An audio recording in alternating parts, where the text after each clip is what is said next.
You know, when I talk about the topic of stalking, I often get this internal sense of, I really don't want to talk about this. And yet at the same time, it's a conversation that needs to be had for many reasons. I was a victim of stalking a couple years ago. I'm going to say about 8 years ago when I worked in a group private practice. And the first thing that really got to me when this patient wouldn't stop contacting me, emailing me, calling me, trying to locate where I was, what really got me was when I realized that she was unstable. It wasn't just the need for control, the need for trying to put some kind of fear in me as a professional who had control in her life.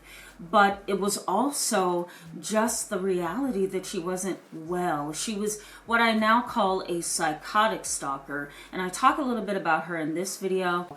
Go ahead and click on that at the end of this video so you can learn a little bit more. I don't talk about it much because of confidentiality, but it's something that still bothers me into this day. I've grown up, I've gotten better in my profession, I know what they look like, but you know, there are times when you get people walking past you in grocery stores and social environments and you're like, that just doesn't feel good. That encounter doesn't feel right, you know? Or maybe you see somebody in your neighborhood or near your place of work and they just look a little sketchy.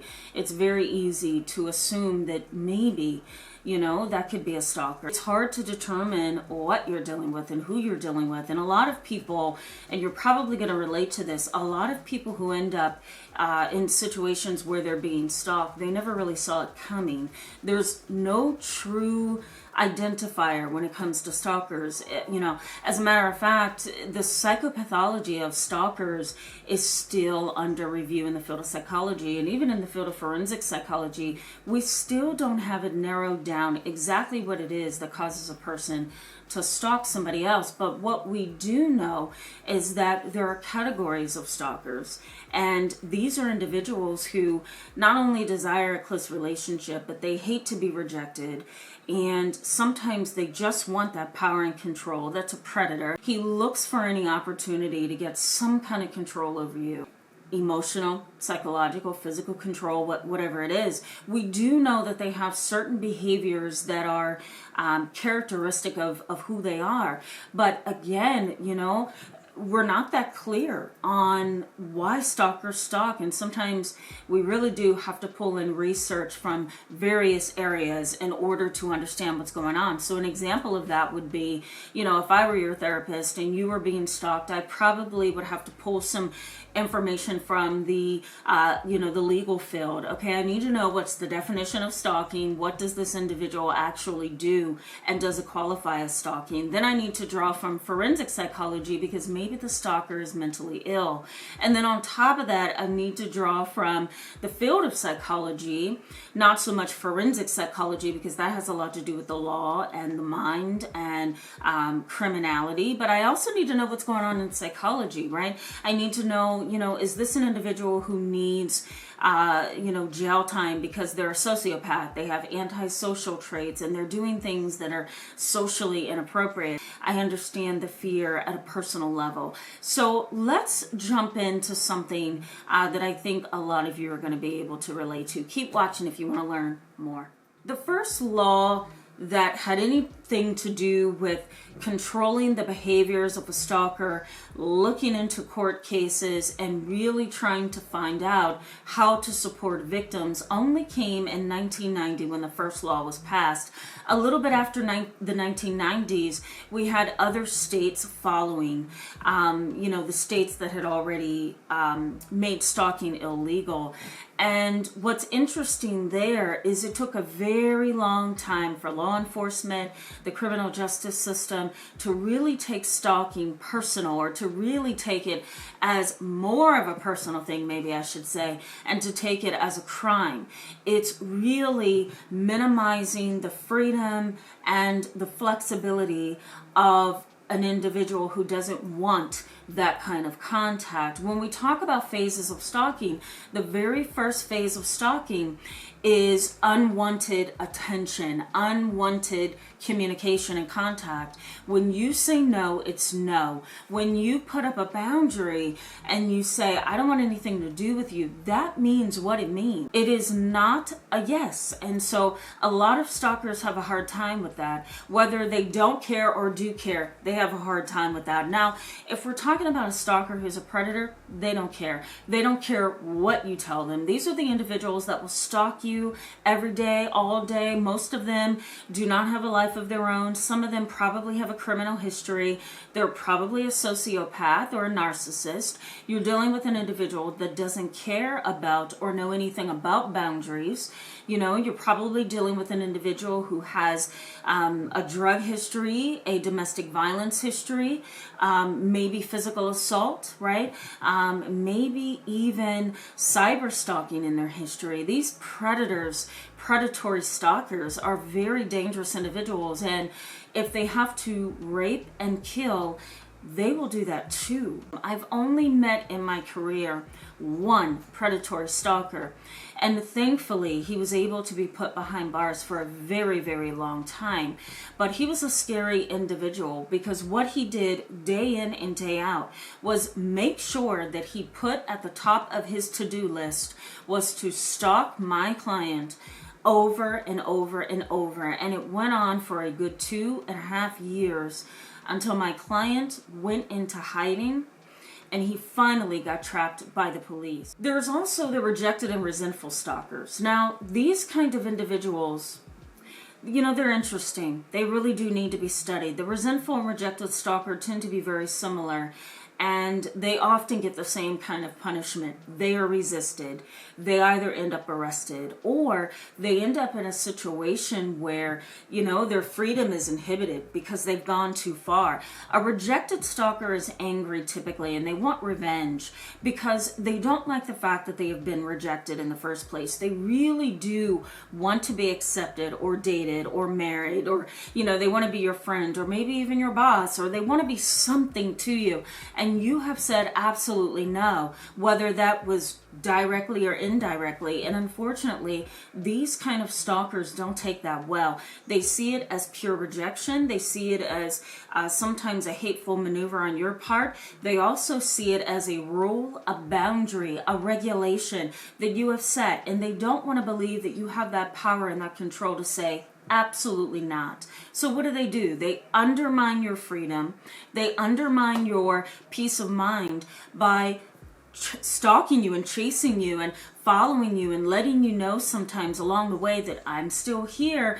The rejected and resentful stalker tend to start out in a way that doesn't seem threatening. They may want to reconcile a broken relationship. They may want to invite you over for dinner if this is a family stalker. They want to, you know, make it work. And maybe you say, you know what? No, I've gone no contact. I don't want anything to do with you.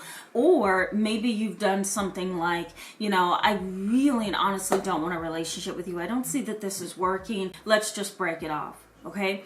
And these kind of individuals, when they hear that, they hear pure rejection. They don't necessarily hear the rationality behind why you're saying what you're saying. And they really, in that moment, don't care about what your heart needs. All they know is that they want what they want. And so, you know, they stalk you because of that. Sometimes in a spirit of revenge, I'm going to make life difficult on you. And other times they just feel like, you know what, I don't have anything and neither will you. And so I'm going to make this very difficult on you. We also have the intimacy stalker and the incompetent stalker. Now, the intimacy stalker wants something from you. They want a relationship of some kind. It doesn't always have to be romantic. It could just be friendship, you know. It could just be, I want to get to know you on a deeper level. And what these individuals do is they try to find as much information on you as they possibly can. They try to find information on you through social media. They may try to follow you around and stalk you to see what stores you go to, what you tend to buy, what clothes you wear, what's your style, right? What home you live in. These kind of individuals tend to be lower functioning. And you may have an individual, not always, but sometimes, who are on the autism spectrum who may do this because they don't have social skills sometimes, and they don't really know how to verbalize and communicate what they want and need. So sometimes they get that through stalking. Intimacy stalkers want something from you, they just don't know how to get it, and they will stalk you as a result. You can tell them over and over, I don't want anything to do with you. Do not come to my house again. And they will still stalk you. The same thing for an incompetent stalker. These individuals are sometimes lower functioning as well. They may have an intellectual disability, they may be very lonely, they may have selective mutism, or some kind of disability that prevents them from being able to verbalize things or share their feelings or connect with other people. They may also just be individuals who are rejected because they are quote unquote odd individuals. They want something from you as well. The problem with these individuals is that they end up pushing people away even further because they're incompetent. They come across as odd, paranoid sometimes, delusional, like their mind is somewhere in the clouds, and they may not be able to understand social cues. So no matter how many times you roll your eyes and huff and puff and slam the door and tell them to leave you alone, they may not do that. Lastly, you also want to keep in mind family members can be stalkers, right? Some family members, especially distant family members or people you've gone no contact with within your family, can stalk you. They can stalk you on Facebook and TikTok and Instagram and really make your life difficult because they want to know about you, or they want to make life difficult and make you uncomfortable, so they'll stalk you. Stalking can be really difficult, and it can make you feel trapped, and it can also undermine your ability to stand up for yourself and feel confident and feel safe in your own world again, right? And you really can go into this mentality of, I've got to protect myself on every angle, right? This may be a psychopath, this may be a dark empath, this may be an individual who is going to hurt me and maybe even kill me. And so what are the various ways that I need to protect myself? And sometimes that way to protect yourself starts with smart technology.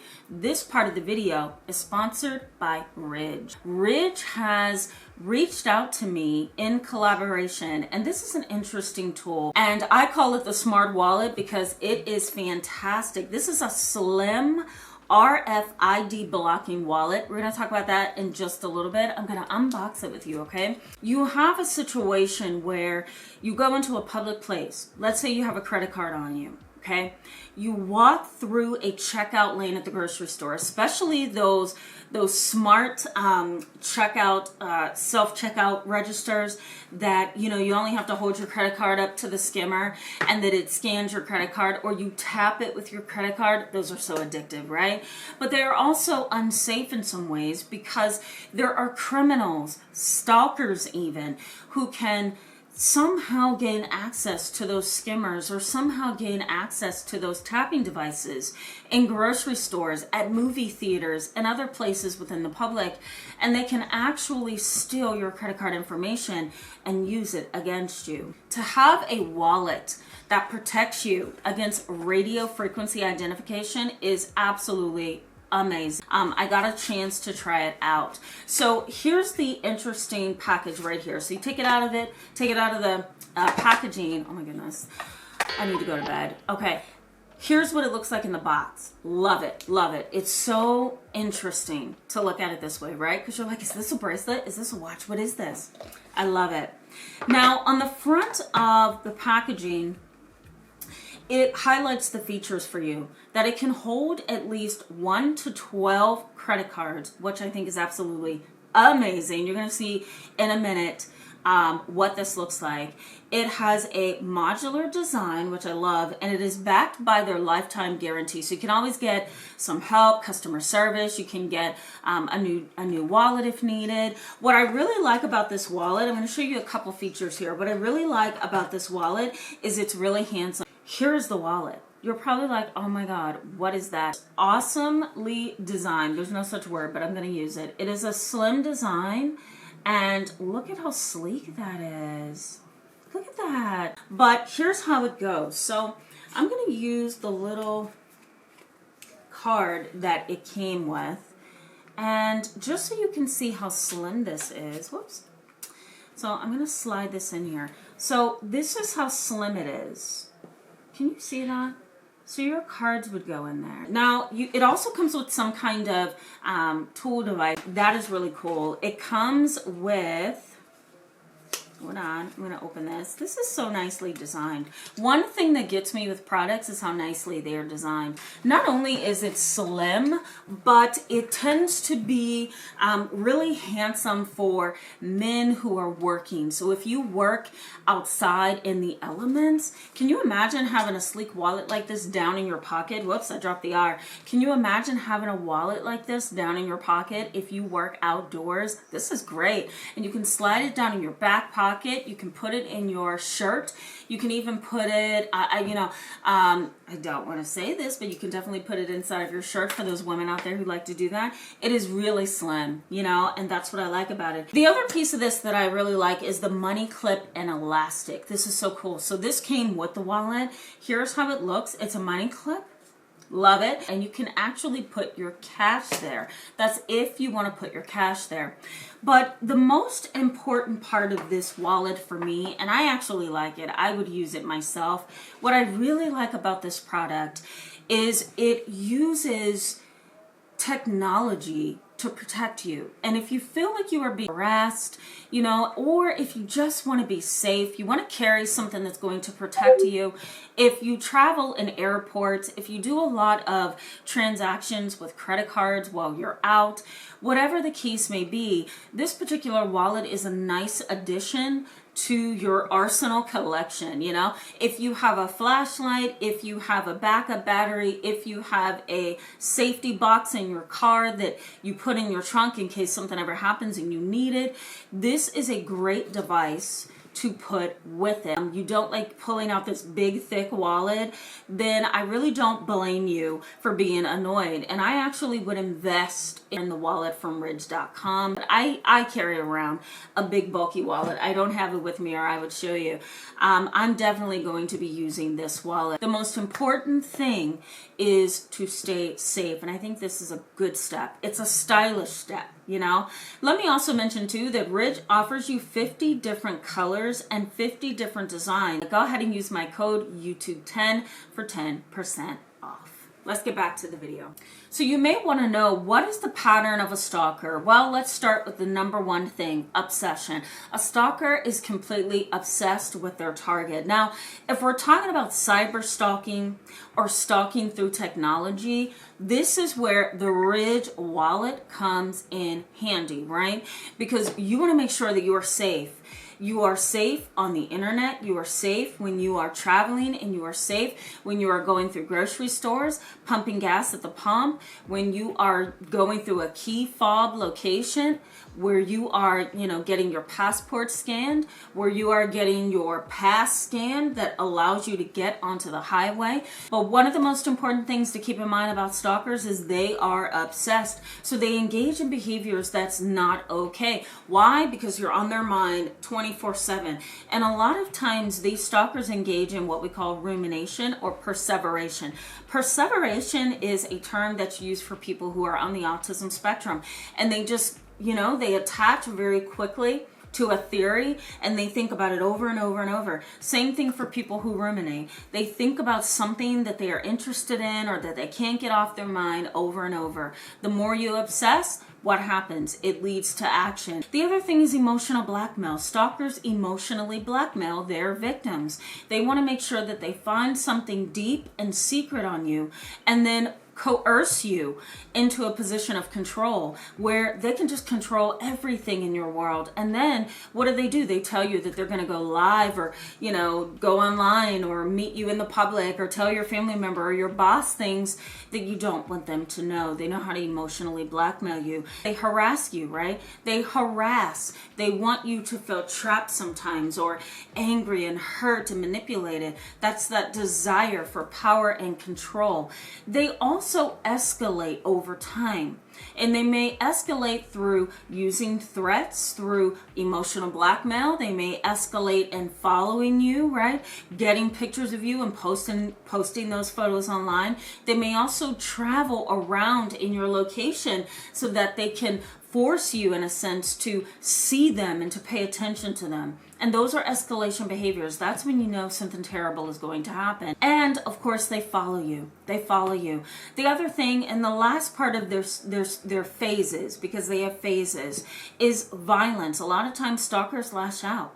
They can't gain control over you. And as soon as you begin to resist, and the closer you get to really conquering them, squashing their attempts and ignoring them, then they lash out. That's the only tool that they have left.